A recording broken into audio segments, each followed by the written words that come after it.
السلام علیکم ورحمۃ اللہ وبرکاتہ۔ الحمدللہ رب العالمین والصلاة والسلام علی سید الانبیاء والمرسلین محمد وآلہ واصحابہ ومن تبعہم بإحسان الی یوم الدین، اما بعد۔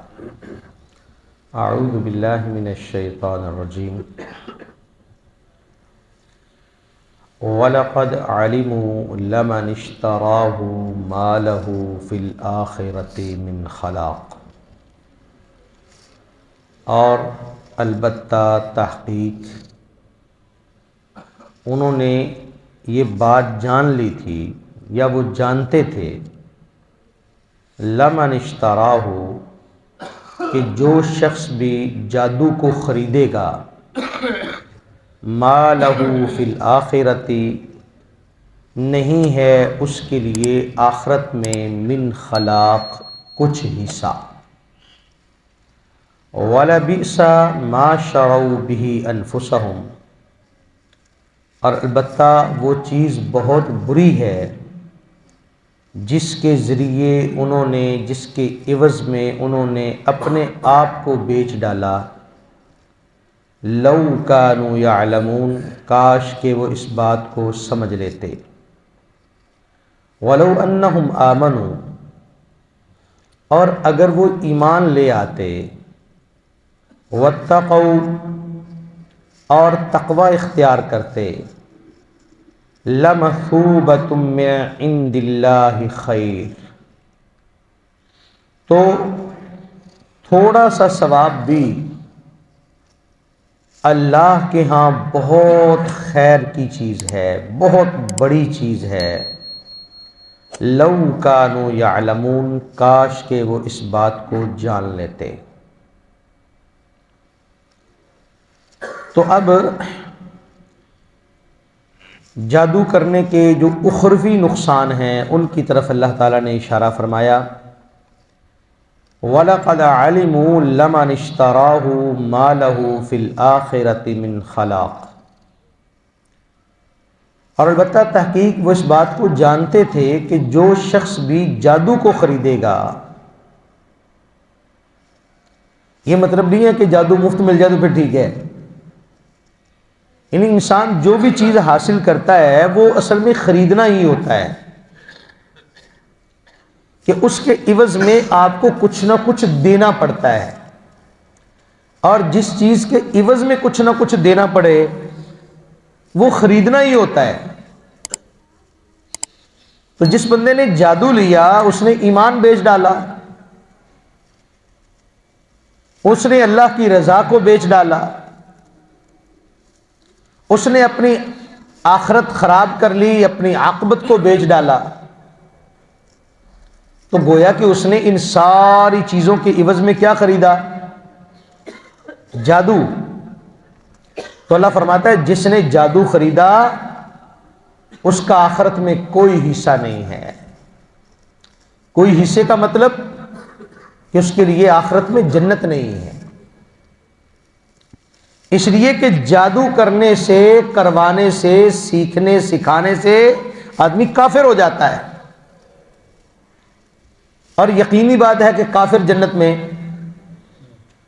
ہرگز نہیں جائے گا۔ تو اس لیے فرمایا کہ یہ کتنے بدبخت ہیں، یہ نہیں ہے کہ انجانے میں انہوں نے یہ سارا کام کر لیا، بلکہ پورے وثوق کے ساتھ وہ جانتے تھے کہ جادو کفر ہے، اور جو کفریہ کام کرے گا آخرت میں اس کے لیے جنت نہیں ہے۔ اور فرمایا وَلَبِئْسَ مَا شَرَوْا بِهِ أَنفُسَهُمْ جس چیز کے عوض میں انہوں نے اپنا آپ بیچ ڈالا، چند ٹکوں کے عوض میں، تھوڑی سی خوشی کے عوض میں۔ بندے کو شروع میں خوشی تو ملتی ہے نا جب کسی کے گھر میں لڑائی ہوتی ہے، تو گندے آدمی کو تھوڑا سا مزہ تو آتا ہے کہ میں نے یہ کروا دیا، جس طرح شیطان کہتا ہے میں نے طلاق کروا دی، میں نے جھگڑا کروا دیا۔ تو جو شخص یہ کام کر رہا ہوتا ہے، شیطان کی چالوں پہ کو آگے چلا رہا ہوتا ہے، اس کو خوشی تو ہوتی ہے، لیکن فرمایا کہ جس چیز کے عوض میں انہوں نے اپنے آپ کو بیچ ڈالا وہ بہت بری چیز ہے۔ کیا جہنم؟ لوگوں کے گھروں کو جہنم بنانے والا کیا جہنم میں نہیں جائے گا؟ لوگوں کے گھروں کو جہنم بنا دینے والے کے لیے کیا ہوگا؟ وہ تو چلو طلاق دے کے فارغ ہو جائیں گے، وہ تو چلو چند دن کی زندگی جو ہے وہ مشکلات میں گزار لیں گے، لیکن اس کے لیے تو ابدی جہنم ہے، ابدی جہنم ہے۔ تو اس لیے فرمایا جس چیز کے عوض میں اس نے اپنے آپ کو بیچ ڈالا وہ بہت بری ہے۔ لو کانوا یعلمون، کاش کہ وہ اس کی برائی کو جان لیں۔ اور اس کے بعد فرمایا وَلَوْ أَنَّهُمْ آمَنُوا، اور اگر یہ وہ کفر اختیار نہ کرتے، ایمان کو درست کرتے، وَاتَّقَوْا، اور اللہ سے ڈر کر زندگی بسر کرتے، تقوی اختیار کرتے، لَمَثُوبَةٌ مِّنْ عِنْدِ اللَّهِ خَيْرٌ، تو آخرت کا تھوڑا سا ثواب وہ بھی بہت بہتر ہے۔ اب وہ شخص جو سب سے چھوٹا جنتی ہوگا وہ وہی ہوگا نا جس کے گناہ دنیا میں سب سے زیادہ ہوں گے، نیکیاں سب سے کم ہوں گی، جہنم میں سب سے آخر پہ نکلے گا، سب سے زیادہ عذاب جھیلے گا، اور سب سے آخر میں جنت میں جائے گا۔ اس کے لیے کیا ثواب ہے؟ اللہ فرمائے گے دنیا کے برابر اور دنیا سے 10 گنا بڑی جنت تیرے لیے ہے۔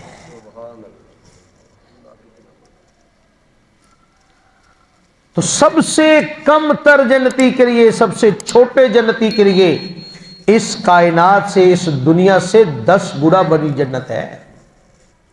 نبی صلی اللہ علیہ وسلم نے فرمایا جنت اتنی قیمتی ہے کہ ایک چھڑی رکھنے کی جگہ وہ دنیا سے زیادہ قیمتی ہے، ایک چھڑی رکھنے کی جگہ۔ ہمارے ارب پتی وہ اپنا ارب پتی ظاہر کرنے کے لیے کئی چیز سونے کی کئی چیزیں استعمال کرتے ہیں، اور جنت میں جہاں سارا سونا ہی سونا ہوگا، جہاں پر ہر چیز ہی سونے اور چاندی اور یاقوت اور دوسرے موتیوں کی بنی ہوگی، اس کی قدر و قیمت کا انسان دنیا میں کیسے اندازہ لگا سکتا ہے؟ تو فرمایا اگر یہ ایمان لاتے اور تقوی اختیار کرتے تو تھوڑا سا ثواب بھی ان کے لیے بہت زیادہ ہوتا۔ لو کانوا یعلمون، کاش یہ جنت کی زندگی کو، آخرت کے ثواب کو، اس کے نتائج کو جان لیتے، اور یہ جادو کرنا اور یہ کفر کرنا اور اس طرح کی یہ حرکتیں نہ کرتے۔ اصل میں اس پر ایمان نہیں ہوتا تو انسان اس طرح کی حرکتیں کرتا ہے۔ تو اس لیے انسان کو چاہیے اپنے ایمان کو مضبوط کرے، اپنے ایمان کو محفوظ کرے، اور کسی بھی ایسے کام سے اجتناب کرے کہ جس کو اسلام نے کفر کہا ہو، جس کو بے ایمانی کہا ہو، جس کا نتیجے میں جہنم انسان کو ملتی ہو، اس لیے کہ وہاں کی جنت بھی ابدی ہے، وہاں کی جہنم بھی ابدی ہے، وہاں پر موت نہیں ہے، وہاں پر اگر جہنم میں کفر کی حالت میں چلا گیا تو وہاں سے نکالا نہیں جائے گا۔ تو اس لیے چھوٹی چھوٹی خوشیوں کے لیے، چھوٹی چھوٹی لذتوں کے لیے، چھوٹے چھوٹے مزوں کے لیے انسان کو اپنی جنت برباد نہیں کر لینی چاہیے۔ السلام علیکم ورحمۃ اللہ وبرکاتہ۔